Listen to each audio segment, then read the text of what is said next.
This week's story is called Judy Moody, Mood Martian. It's a realistic fiction story.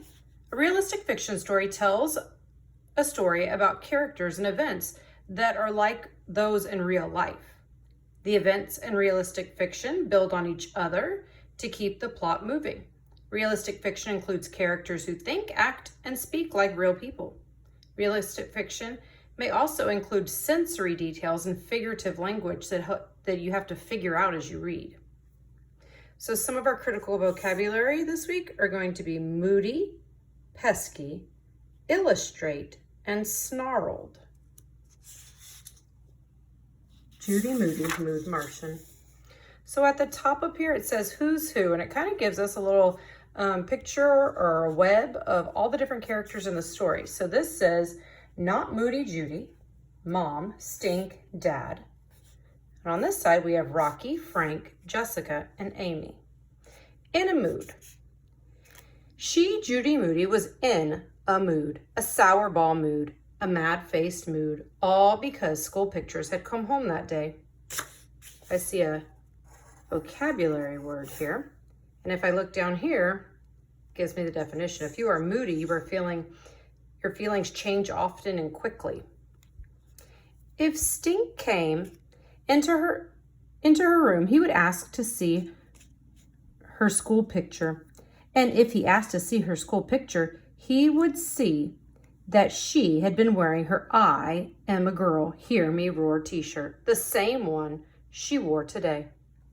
And if he saw her wearing her Roar t-shirt and her school picture, he would also see that she looked like Sasquatch, with bird's nest hair in her face and in her eyes. Mom and Dad were going to freak just once. We'd like to have a nice school picture of our girl, Dad said. Just this morning. Maybe that will be this year, Mom had said. But third grade was no different.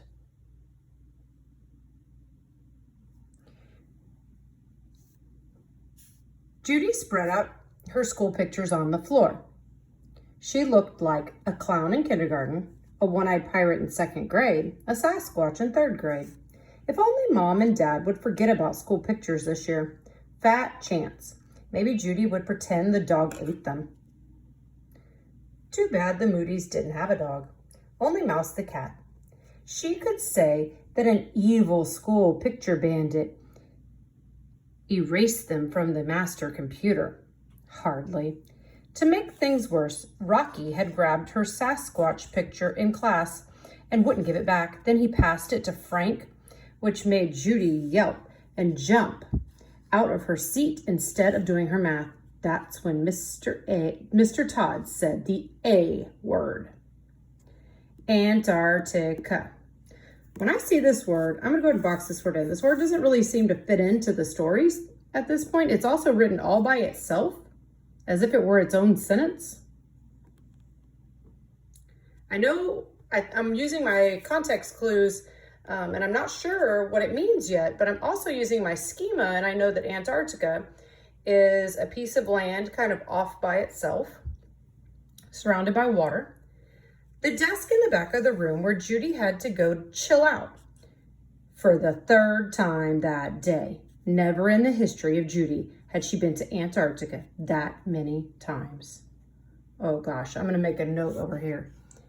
Antarctica equals her time out desk. So now I know what Antarctica is. If she has to go sit at a desk by herself, that desk is kind of all by itself, just like Antarctica. A donut-sized sticky spot sat in her stomach, just remembering it. That's why she, Judy Moody, was in a mood. A finger knitting, don't think about school picture, need to be a lone mood, as in by herself, as in no stinky little brother to bug and bother her like a pesky mosquito. Bzzz. Stink was always in her ear. So if something is pesky, it's annoying, okay? So I think she's referring to her brother Stink here as being the pesky one. Judy's #1 favorite place to curl up with Mouse was on her top bunk, but Stink would for sure find her there. She crawled over globs of flip-flops and blobs of dirty clothes to her second favorite spot to be alone, the way back of her closet. She popped a wad of Stink's yard-long bubble gum in her mouth. "Don't look at me like that, Mouse. What Stink doesn't know won't hurt him." She picked up a skein of gray-brown yarn and looped it around her thumb. Mouse battered the finger knitting chain with her paw. Over, under, back, loop-de-loop. Judy tugged on the long chain of apple green yarn that dangled from her left hand. Her fingers flew. She, Judy Moody, was the fastest finger knitter in the Frog Neck Lake, Virginia. The fastest finger knitter in the East, probably the fastest in the whole wide world. Finger knitting was the greatest. No knitting needles needed. She looped the yarn over her fingers. 1, 2, 3, 4, back, over, under, through, just like Grandma Lou had taught her during the big blackout of Hurricane Elmer. Judy's closet was like a secret little room all to herself. It even had a window. A small, round window, just like the kind they had on ships, sailing ships, pirate ships. So far, I know up here that she is hiding in her closet.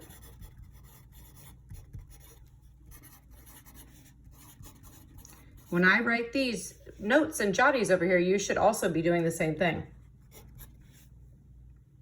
Okay, she's using yarn to knit. Okay. Down here, I noticed that the text kind of changes with the way it looks. So you might want to circle that. The last thing we read was sailing ships, pirate ships. The ships sailed across the ocean blue, bobbing on the waves under a sky full of marshmallow clouds. Judy and Mouse rocked back and forth as the ship's hammock swung in the breeze until the ship hit a giant wave and Mouse overboard! Judy tossed the chain of knitting to Mouse. She felt a tug in the line.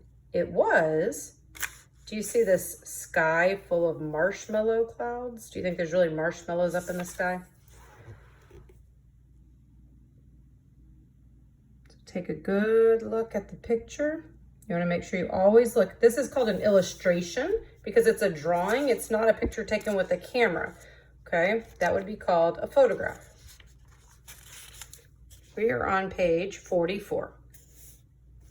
Stink! Judy snapped out of her daydream. So she was dreaming about that being on a ship. Her gum went flying. "You scared the bubble gum out of me. Where'd you get that gum?" asked Stink. "Nowhere. It's ABC gum." She picked it up and popped it back in. "How'd you find me anyways?" I followed the chain of yarn.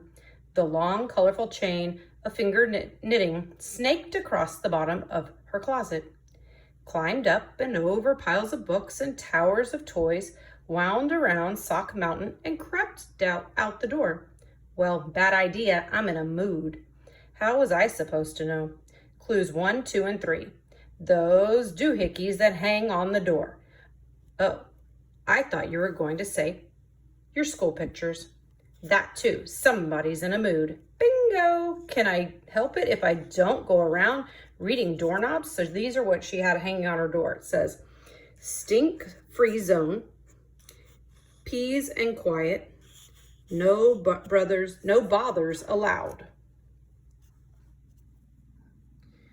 Judy looked around and grabbed a fuzzy pillow. See this pillow? This will be my mood pillow. It'll be our signal. If the pillow's sitting up, it means I'm in a good mood. Come on in. But if it's lying down, bad mood, go away. Much better than a doorknob doohickey. But what if the pillow was standing up and the window was open and a hurricane came and a super high wind blew down the pillow and knocked it on its side? Or what if a giant monster bigger than King Kong came and picked up our house and shook it like a toothpick and the pillow fell over? Fine. Judy plucked a marker from her pencil box. She set the pillow in her lap. On one side, she drew a happy face for good mood. On the other side, she drew a frowny face for bad mood. This will be my mood pillow. Happy face, come on in. Frowny face means go away. Judy leaned the pillow against the wall. Frowny face down, frowny face out. The pillow had spoken, stink. So she uses the pillow to warn Stink about her mood.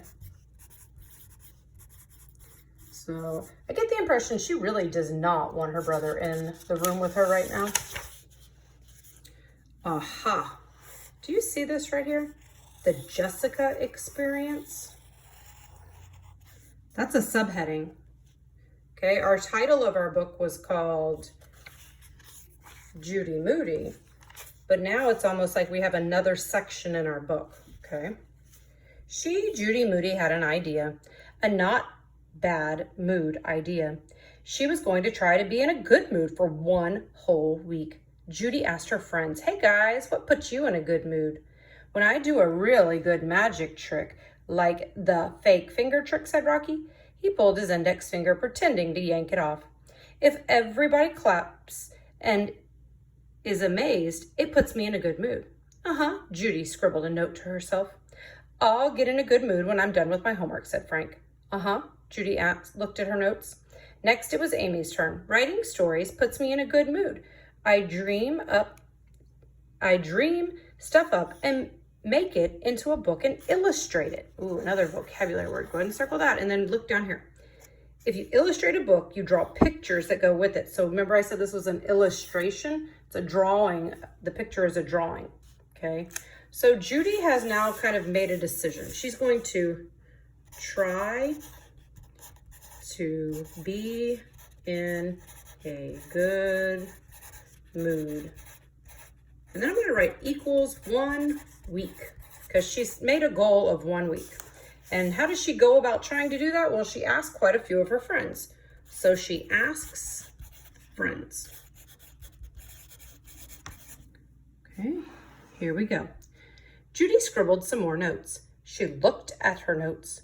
Number 1, magic trick. Number 2, homework. Number 3, write a story. So each one of those were the ideas from her friends. I can do this, said Judy. Do what? Asked Amy. Do what? Asked Rocky. And Frank? Nothing, never mind. Judy ran home and took out her list. Magic trick. She tried a magic card trick on Stink, but all she did was spill the deck of cards everywhere. Homework. Judy did not see how homework would put her in a good mood. She crossed it off the list. Write a story. Judy tried to write a story. This story could go on and on. What a lemonhead. Writing a story was so not putting her in a good mood. Who else could she get ideas from? Mom? Dad? Stink?